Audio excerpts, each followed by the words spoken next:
number of people crossing the Channel in small boats reached 20,300 at the weekend, which is twice the number who crossed into UK waters at this time last year. Well, who is going to be patrolling our seas now? Our Home and Security Editor Mark White is here to give us more information. Thanks for joining us, Mark. What's the latest? Well, to answer that question, Border Force will still be patrolling the Channel. There were Royal Naval vessels out there. They weren't actually picking up any of those on board the small boats.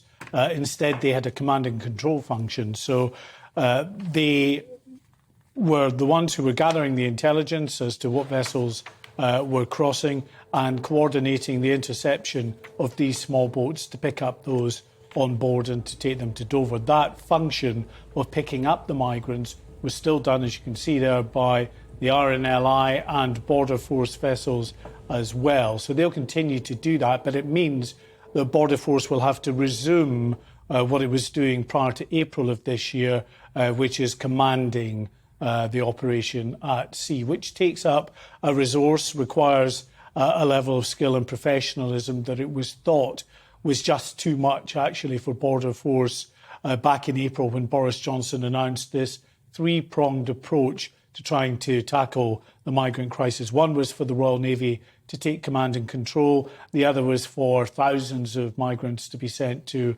Rwanda. And the other was for at least 1,200 asylum seekers to be housed in Linton-on-Ouse. Well, Linton-on-Ouse has now been abandoned.